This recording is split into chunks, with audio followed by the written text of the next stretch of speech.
AITA for clapping back at my fiancé's girl best friend. I, 24F, have been involved with my fiancé, 25M, for about 7 years. We met in college and hit it off right away. He has been my rock since then.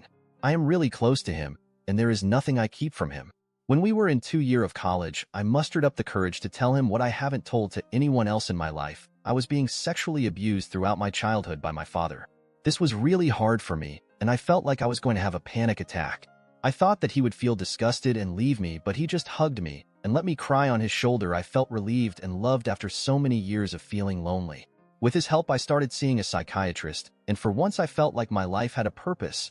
He was my purpose. Last month he proposed and I said yes. That was the happiest day of my life. My life was perfect. Well, almost perfect.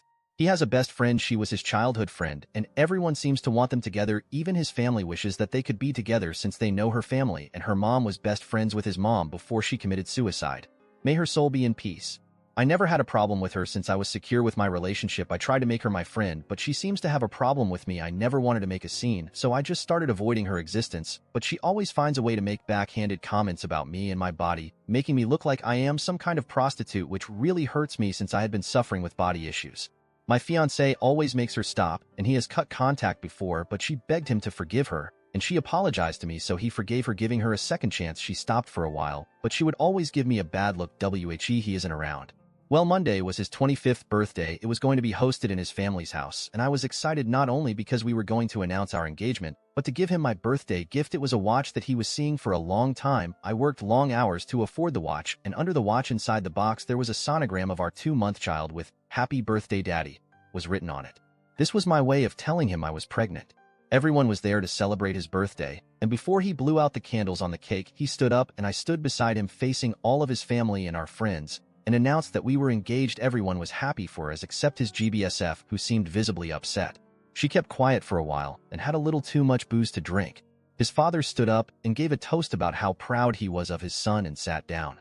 Girl BSF stood up after him, clearly drunk. She started talking about how he was such a good friend and how everyone thought that they would marry, and then turned towards me and said that she was better and at least she wasn't SLT who seduced her biological father and slept with him for years.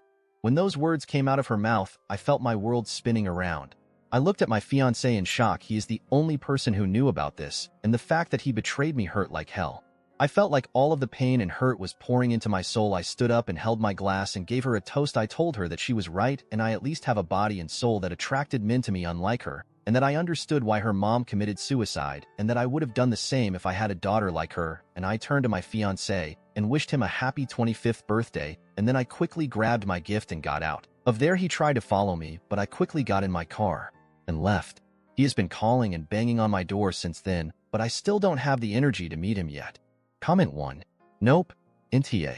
She went low. You went low. She totally deserved it. And as for him, I don't know if I could forgive that violation of my trust, especially with someone he knew had it out for me. Not okay. I hope you can get into your therapist quickly before you spiral. And please consider whether you want to bring a baby into the middle of this mess. Comment 2. Why the fuck would your fiancé tell her that information? That's disgusting. Everyone here is such an asshole. Except Opie. NTA. This for me, I would need to take some time. Revealing such a horrific and personal secret about me to someone he knows dislikes me, I would flee the relationship, personally. I'm so sorry you're going through this. Comment 3. I hope she does, because there's no reason for her to be tied to these morons, and I can guarantee her ex is never leaving Bestie, who would be oh too happy to play mummy and use the ex's visitation time with that baby to hurt Opie at every opportunity. If they don't outright just try to take the baby from her to create the ultimate gross little family with the ex, Bestie, and Opie's baby. That's after the ex and Bestie decide Opie is a hoe who needs a DNA test, and all the other things that will get thrown at her by his family for not sticking together now they have a baby.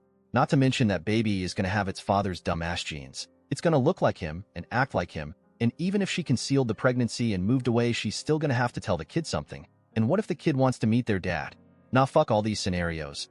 Op needs to do what they feel is right for themselves, and an abortion might just not be something they can do, especially if they feel they've already gotten excited about the baby and started to bond. I know it's early, but when I was preggo I had a small bleed around June 8th weeks and felt terrified of losing something I only knew for a few weeks. But I pray that the shame or fear of abortion doesn't hold her back if that's what she wants to do. I hope she is good. Friends who can support her to make the best choice for her. But yeah, I do the same as you.